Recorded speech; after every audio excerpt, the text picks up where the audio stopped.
Barajas, el Fisgón, uno de los mejores caricaturistas de México, y la cabeza, el dirigente del Instituto Nacional de Formación Política de Morena, que también está al pendiente de esta guerra sucia y contrarresta como puede con su lápiz, con su pluma, con sus caricaturas. Aquí estamos al pie del cañón, mi querido Fisgón, y no sé, ya medio has escuchado un poco mis opiniones.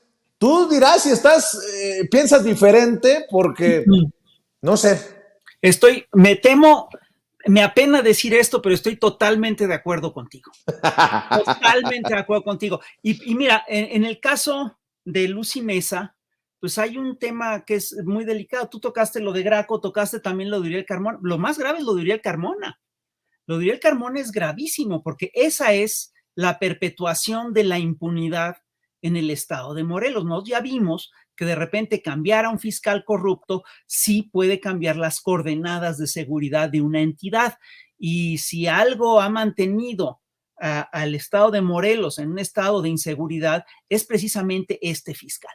Y te quiero recordar también, que hay un ejemplo muy preciso de lo que implica el romper la disciplina interna del movimiento, y es el caso de Coahuila el año pasado. El año pasado tuvimos el caso tuvimos dos casos, hubo dos elecciones importantes, la del Estado de México y la de Coahuila, y en las dos elecciones se siguieron rutas muy distintas. En el Estado de México, como en todos los procesos electorales de selección previa, etc., hubo conflicto, hubo pleito entre varios precandidatos, pero al final de cuentas, todos se disciplinaron, todos jalaron parejo y el Movimiento de Regeneración Nacional ganó la entidad, con una presión brutal, porque sabíamos que la candidata del PRI, Alejandra del Moral, se había llevado 5,000 millones de pesos de programas sociales y pues todo hacía presumir que se los había llevado para su campaña y para compra de votos. Pero aún así, en el Estado de México, gracias a la unidad interna, se logró derrotar al PRI, y ojo, no nada más se logró derrotar al PRI, se logró derrotar al grupo Atlacomulco, cosa que es muy complicada, que era muy complicada. En Coahuila, el pleito siguió, o la diferencia interna siguió otro curso, y vimos cómo después de que sale nombrado ¿cómo se llamaba? Guadarrama, bueno, el candidato. Guadiana, sí, pues se inconforma este otro cuate y se va por la libre y divide el voto Ricardo Mejía Verdeja. El resultado es que en Coahuila el PRI sigue gobernando y en el Edomex ya no gobierna. La diferencia entre que se quede el PRI o no es enorme, porque si el PRI se desgaja, si el PRI pierde el gobierno, pierde una parte importantísima de su poder, de su peso y de su autoridad, y pierde mucho margen de maniobra. Y eso justamente le abre las posibilidades a otros movimientos, a otras lógicas de irse incorporando a la vida política de la región. Entonces, aunque no les guste, a mí no me gustaba del todo Guadiana, te lo tengo que decir con toda tranquilidad. A mí Guadiana no me caía bien, era protaurino, un día le preguntaron que cuáles eran sus modelos a seguir y dijo que Margaret Thatcher y Ronald Reagan, y hacía unas cosas, pero era el candidato de un movimiento que sí buscaba el cambio, es decir, con todas esas contradicciones, sí era el candidato del proyecto. Y hubiera sido preferible 1000 veces que se hubieran unificado para sacar adelante esa candidatura que lo que pasó. Entonces, yo sí creo que lo que tú estás advirtiendo es perfectamente pertinente. Quien le apueste ahorita a la división, quien llame al voto diferenciado, está efectivamente traicionando al movimiento.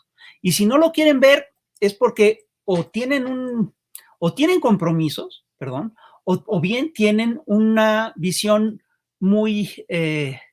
una visión de sí mismos que rebasa con mucho la importancia del movimiento. Entonces, sí yo sí creo que hay que hacer un llamado al voto unificado. Para la gente que cree en la cuarta transformación, los que no, pues por supuesto que voten por quien se les dé la gana. Pero si tú no puedes estar con la cuarta transformación y llamar a votar por otro candidato. Eso sí no puede ser. ¿no? Y lo mismo ocurriría dentro de las filas del PRIAN. Ellos esa lógica la tienen muy asumida. Aunque están peleados a muerte, ellos hacen pactos así como muy fuertes y no se salen del guión. Entonces, sí es una cuestión de efectividad política que es muy importante. Y mira, yo sí quiero aquí hacer, tú hablaste también de cómo están las cosas en la Ciudad de México y yo sí te quiero comentar acerca del debate. El debate fue un debate muy ríspido y fue un debate muy ríspido porque nos encontramos con que Santiago Taboada pues dijo un montón de mentiras. Dijo, pero además es chistoso porque dijo mentiras tan gordas como que Morena no ha podido reparar las fugas de agua de la ciudad en 27 años. Yo te recuerdo que Morena se fundó en 2011. Él dice que Morena está aquí desde 1997. Morena se funda en 2011. Morena llega al gobierno de la Ciudad de México en 2018. ¿De qué está hablando este señor? Porque no puedes decir que es lo mismo el gobierno de Cuauhtémoc Cárdenas que el de Rosario Robles, que el de López Obrador, que el gobierno de de Marcelo Ebrard, que el gobierno de Miguel Ángel Mancera, que el gobierno de Claudia Sheinbaum. Digo, son cosas muy distintas. Estás hablando de procesos totalmente diferenciados. Y es increíble porque se puso a decir mentiras. Pareciera que está siguiendo la indicación de Alasraqui. Mientras más mentiras des contra Morena, te va a ir, mejor te va a ir. Entonces, por ejemplo, dijo que la Conagua, que en la Ciudad de México el agua no es tratada. Esto es falso. La Conagua tiene varias plantas de potabilizadoras, tiene 49 plantas potabilizadoras. ¿Cómo puede decir eso? ¿Cómo puede decir eso además un señor que aspira a gobernar la ciudad? Se puso a decir, por ejemplo, que en la alcaldía de Iztapalapa, si no hay voto, no hay pipa, y si no hay pipa, no hay voto. Espérate, el tema de las pipas, es decir, el condicionamiento al voto, solo se puede dar en periodo electoral. ¿De qué está hablando? ¿Quiere decirme este señor que desde hace años les están condicionando el voto por un intercambio de pipas en Iztapalapa cuando las elecciones son hasta ahorita? Es verdaderamente un sinsentido. Está diciendo, por ejemplo, que Clara Brugada compró un inmueble en 300 pesos. Ella ya aclaró varias veces que eso fue un trámite de regularización ante la Comisión de Regularización de la Tenencia de la Tierra, etcétera. Dijo también este cuate una cosa que tiene muy indignada a la comunidad LGBT en la Ciudad de México. Dice que en la Clínica Condesa no se reparten antirretrovirales. Esto es falso. Basta con consultar los datos de la para ver que esto es totalmente falso. Dice, por ejemplo, que la alcaldía de Iztapalapa es la alcaldía más insegura de la Ciudad de México y dice también que la suya es la más segura. Es falso. Es falso que su alcaldía, que la Benito Juárez, haya sido la más segura. Creo que la más segura es Coajimalpa. Además, Iztapalapa está en el lugar 11 de las 16 alcaldías de la Ciudad de México. Dice que Clara Brugada no hizo nada para contrarrestar la violencia en su entidad, en Iztapalapa. Eso es totalmente falso. Si tú revisas, por ejemplo, los datos que tiene, los datos que son públicos, te vas a dar cuenta que en Iztapalapa hubo una reducción de más del 55% en los delitos de alto impacto y de cerca del 60% en homicidios dolosos. Y además, tienes el caso de los senderos seguros. Es decir, vamos, está diciendo mentiras que son muy groseras. Y voy a esto. Fíjate, sí están siguiendo la lógica que les planteó Alasraqui, ¿no? De mientras más mentiras des, mejor te va. Y yo sí quiero plantear una cosa. Es cierto que estamos en un periodo de posverdad, que parece que la verdad ya no importa. Es cierto que vivimos en un tiempo en el que los medios masivos de comunicación te pueden implantar narrativas con mucha facilidad, pero yo quisiera plantear esto, y te lo planteo como una propuesta muy seria. Yo creo que tendríamos un instituto de la normatividad de las mentiras. un instituto que busque normar las mentiras. Y por sus siglas, ese instituto se llamaría el Normamen, porque de veras están diciendo pura pendejada. Es increíble lo que dicen. Dice, de veras, este señor, ¿no? Que en Iztapalapa se distribuyeron, que en Iztapalapa no se repartió el agua. Miente. Se repartieron más de 2 millones de pipas de agua de forma gratuita en todas las viviendas que necesitan. Se dio en tiempos no electorales. Digo, es una cosa brutal. Normamen, ¿no? Dice que no bajó la inseguridad en Iztapalapa. Ahora sí que el compañero normame. Es decir, yo sí, normalmente, pues, ¿no? Entonces yo sí creo que habría que plantear esto ya como una iniciativa seria. Te lo propongo aquí en tu espacio, y que hagamos y que busquemos efectivamente normar es decir, construir este instituto que busca la normatividad de las mentiras, ¿no? Revisar la normatividad contra las mentiras. ¿Te parece? Me parece, y sabes qué, antes de que pasemos a un tema también muy importante que se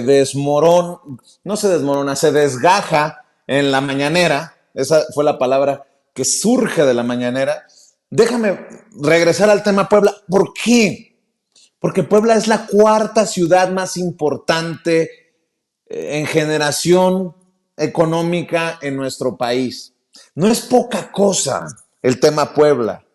Y hoy, por ejemplo, Alejandro Armenta, expresidente de la mesa directiva del Senado de la República, hoy candidato de la coalición Seguiremos Haciendo Historia, PT, Verde, Morena y un grupo de partidos locales allá en Puebla, acusa de que están haciendo montajes los priistas, panistas, perredistas, le están aprendiendo muy bien a Loret de Mola con los montajes. A lo mejor tal vez por eso anda Claudio X González por allá en Puebla revisando el tema de los montajes. Dice Alejandro Armenta sobre esta supuesta amenaza de que le pusieron precio a la cabeza del candidato del PAN, PRI y PRD a la presidencia municipal de la capital Puebla. Señala que se trata de un montaje. Vea y escuche lo que dice Alejandro Armenta en conferencia. Entonces, yo no dudaría que en este momento los candidatos del PAN, al ver que no les está funcionando su estrategia, al ver que Pepe Chedraui va arriba de ellos, están buscando montajes para querer victimizarse. Es eso. En todo caso, la responsabilidad de la seguridad de Puebla es responsabilidad del gobierno panista. Entonces, lo que está pasando en Puebla es parte de la ineptitud, de la irresponsabilidad y del desvío de recursos que hicieron para cuestiones de orden tecnológico, para las redes sociales, para todo lo que hay. Si ustedes abren las redes sociales y ponen mi nombre, hay una serie de ataques contra mí y yo no me voy a victimizar por ello. En todo caso, pues aquí está mi esposa, pero cuando me acusan de que tengo 20 hijos, tengo 50 mujeres y que tengo 15 varias cosas, bueno, pues lo importante es saber que estamos en una campaña. Bueno, ahí están los dichos de Alejandro Armenta, y lo menciono porque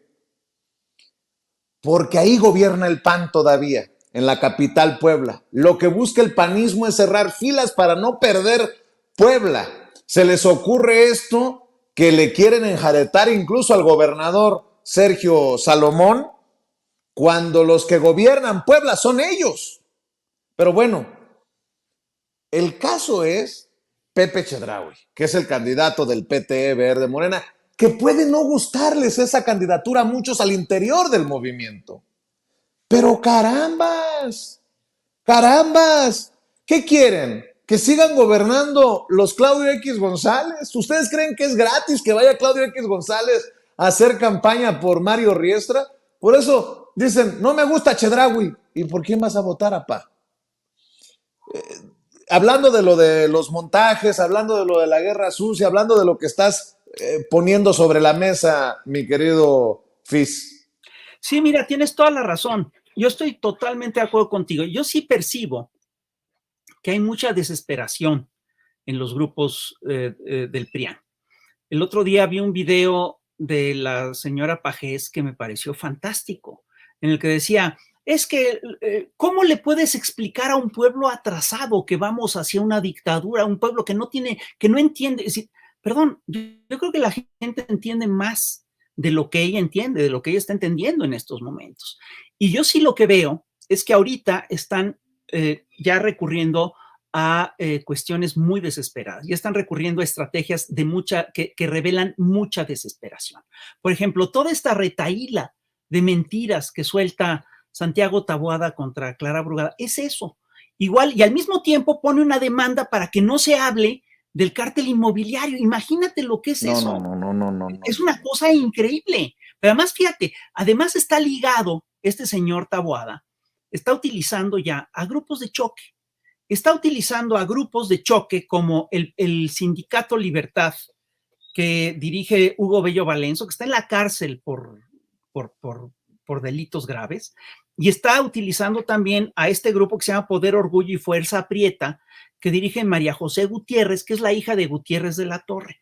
Además, están recurriendo a montajes como lo que vimos en la carretera de Chiapas, ¿no? Que de repente a Claudia la acercan unos encapuchados y resulta que el único medio que está ahí es Latinus. Explícame cómo se pudo dar ese fenómeno, ¿no? Es decir, ahora sí que las casualidades no aplican en política y mucho menos en esta historia.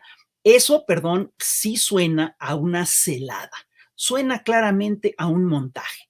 Igual suena a montaje lo que ocurrió con el pozo del Alfonso XIII, que en principio que ahora resulta que estaba contaminado con una mezcla de aceites, tal, y la SACMEX dice que es muy probable que haya sido un sabotaje. Entonces, todo eso, por supuesto, hay que revisar. Y por supuesto que lo que está ocurriendo en Puebla suena a eso.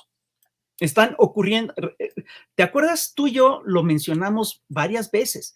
Son capaces de recurrir a la violencia. Son capaces de recurrir a las peores estrategias de desinformación. Van a hacer guerra sucia a todo lo que da. Van a mentir una y otra vez. Para eso están hechos. Es lo que saben hacer. Y efectivamente, para ellos sería gravísimo perder la ciudad de Puebla. Es uno de los bastiones del conservadurismo mexicano, ¿no? Entonces, para ellos es inaceptable, es inaceptable perder la ciudad de Puebla, pero yo sí creo y estoy convencido de que, aunque, mira, ocurren muchas entidades que Morena no tiene muchos, la izquierda y Morena no tienen muchos cuadros.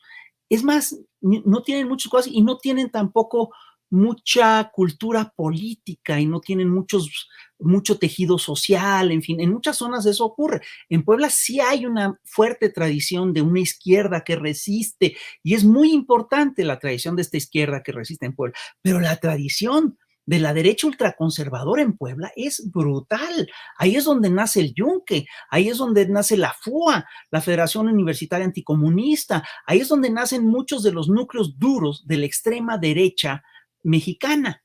Y por supuesto, lo que yo estoy convencido de que cualquier, ahí el simple hecho de que alguien, de que algún cuadro se vaya para Morena, implica un rompimiento con todos esos actores. Entonces, sí, yo sí instaría, estoy de acuerdo totalmente contigo, Puebla es una ciudad estratégica. Estoy convencido de que si la gente de que si los partidarios del movimiento obradorista quieren apoyar el plan C, tienen que votar parejito por Morena. Y ahí, y en muchos casos hay candidatos que pueden no gustarles, pero es parte de una alianza, de un frente amplio, que es lo que le va a permitir darle gobernabilidad al régimen de Claudia Sheinbaum. No solamente se está peleando por la ciudad, en el caso de Puebla, de la ciudad de Puebla, no solamente se está peleando por la ciudad de Puebla, se está peleando por la gobernatura, se está peleando por el plan C y se está peleando por la gobernabilidad. Entonces, perdón, yo aquí sí yo aquí sí planteo que se tiene que la gente tiene que entender, los morenistas tienen que entender que esto es un asunto clave y que y que es mucho peor no disciplinarse que sí disciplinarse. Si no se van a disciplinar, que se miren en el espejo de Coahuila. Y eso es lo que, en lo que yo quisiera insistir. Así es. Oye, mi querido Fis, y para cerrar, y siempre agradecer tu generosidad, ¿cómo ves al presidente Andrés Manuel López Obrador, que con toda la autoridad moral, con toda la dignidad, híjole, lanza palabras durísimas hacia Estados Unidos contra el policía del mundo, el juez del mundo, que sigue queriendo calificar quién se porta bien y quién se porta mal? Creo que tiene las declaraciones, ¿no, David? Échalas para contexto, para la audiencia de Sin Censura. Pero dicen en el comunicado que nosotros promovimos un mensaje en contra de la presidenta del tribunal, de la Suprema Corte, de la señora Piña, la licenciada Piña. Y dicen 20,000 mensajes. Bueno, si se trata de eso,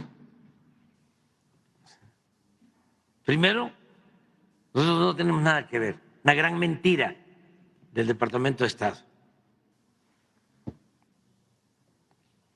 o de quien dio a conocer esa información.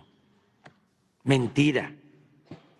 Los llama mentirosos por este informe del Departamento de Estado de los Estados Unidos sobre derechos humanos, y pregunta: ¿quién votó en la ONU para que Estados Unidos sea juez del mundo y califica a quién se porta bien y quién se porta mal?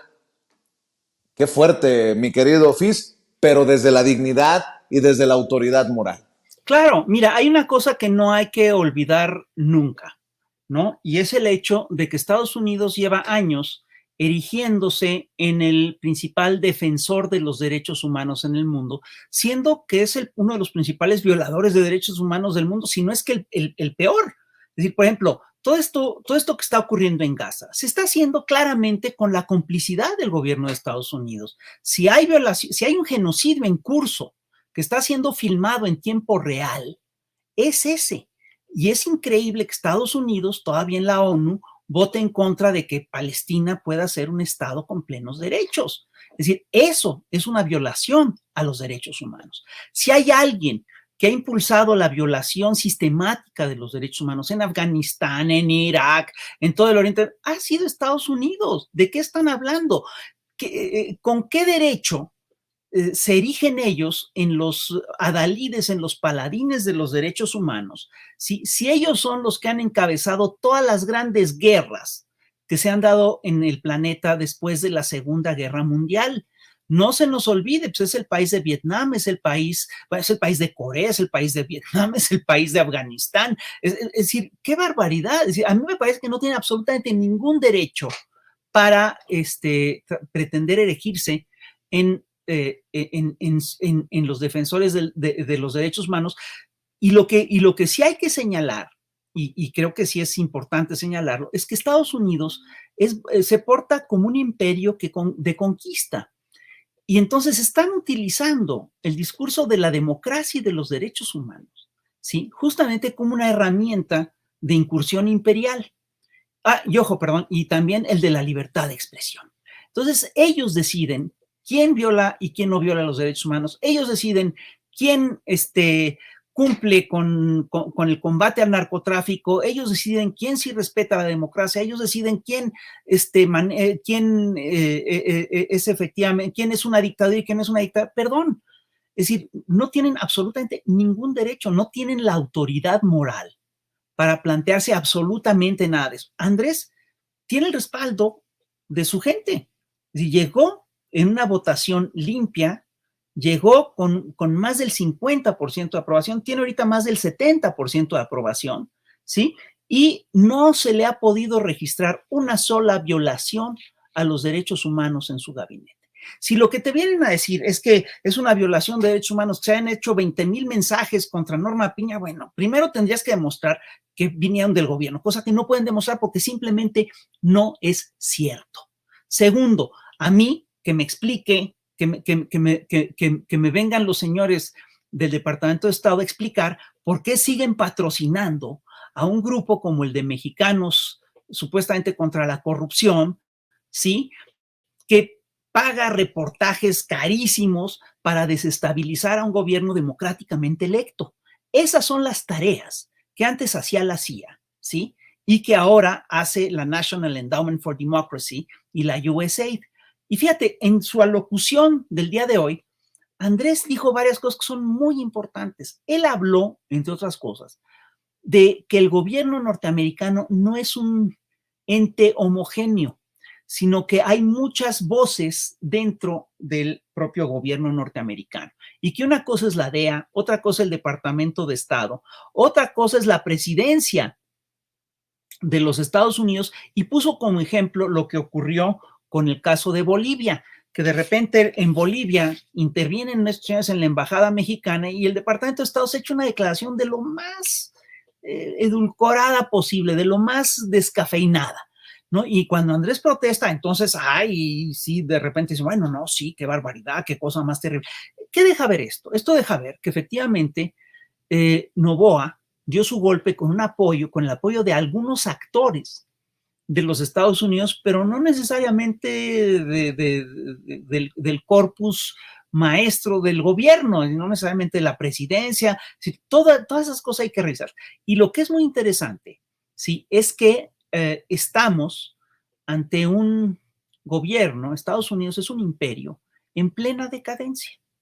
Tienen un problema los Estados Unidos. Y los Estados Unidos ahorita lo que están tratando de hacer a nivel global es de implantar una narrativa también de buenos y malos, según la cual, por ejemplo, si China, Rusia son entidades malvadas, al final de cuentas regímenes comunistas, bueno, pero tampoco pueden decir que son comunistas porque ya se cayó el bloque socialista. Entonces, están hechos muchas bolas, están de veras, se les hizo bolas el engrudo, no saben cómo plantear esto y hay que decirlo, su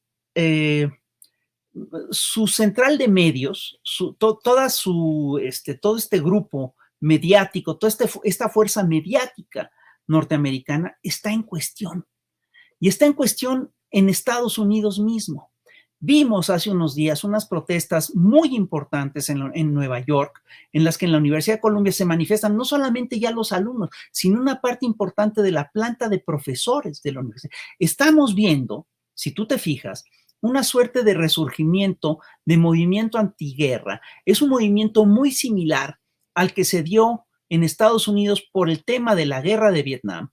Y esto, por supuesto, que te habla de una crisis profunda de la narrativa del sistema, de las lógicas del sistema.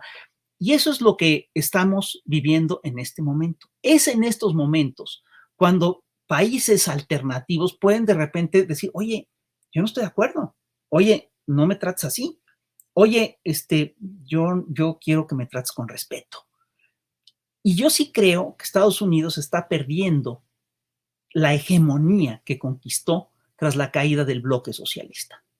La aparición de actores como el BRICS, el estallido de conflictos bélicos como el de Ucrania, como el de Gaza, etcétera, te hablan, sí, de un régimen en crisis. Y ojo, es un régimen en crisis y es un régimen muy peligroso, porque es un régimen que está acostumbrado a salir de sus crisis mediante conflictos bélicos. Entonces, nos tenemos que cuidar, por supuesto. Y fíjate, hay una cosa que yo sí quiero plantear. Yo sí creo que tenemos que trabajar con los compañeros, con nuestros compatriotas en Estados Unidos, para platicar qué es lo que está ocurriendo en Estados Unidos, qué es lo que está ocurriendo en México, qué vamos a hacer, ¿no? Y esto, por supuesto, que es un trabajo importante de formación política. Por cierto, aprovecho para anunciar, vamos a ir los chamucos a Chicago el 3 de mayo, perdón, creo que no, vamos a dar la plática en la Universidad de Chicago el día 4 de mayo a las 10 de la mañana y luego vamos a tener otra charla con la gente del Instituto Nacional de Formación Política en otro local más adelante. Y esto, pues sí, aquí en un par de semanas, en mayo, el 4 de mayo del presente año. Entonces, los invitamos a todos a ir. Espero que tú vayas también. Estás invitadísimo, Vicente. Mi querido Fis, ya sabes que haré todo lo posible. Son mis terrenos y yo le pido a todos mis amigos por allá en Chicago y suburbios que estén comprometidos con la transformación, que no se pierda a los chamucos en la Universidad de Chicago, que no se pierda esta posibilidad de diálogo comunitario que nos está anunciando el querido Fisgón. Y por lo pronto, querido Fis, sigamos hablando de estos temas que pueden ser difíciles de digerir para muchos, pero que salen de una convicción de seguir por el camino de la transformación. Y aquí en Sin Censura, pues siempre es apertura para hablar de estas cosas. Por lo pronto le pido también a la audiencia de Sin Censura que te siga apoyando, compartiendo tus cartones que publicas, viendo Chamuco TV y apoyándote en redes sociales en @FisgónMonero. Y por lo pronto te mando un abrazote, querido Fis. Queremos andar el Normames, ¿no? Normames. El Normamen, la norma contra las mentiras. El Normamen. Sale pues. Nos vemos en Chicago, José Hernández, Rapé, un servidor y Juan Mora Torres en la Feria del Libro de Chicago. Órale, sale pues. Gracias. El querido Fisgón en Chicago lo está anunciando aquí en Sin Censura para que estén al pendiente. Va Hernández, va Rapé, va el Fisgón, en fin, se va a poner bueno y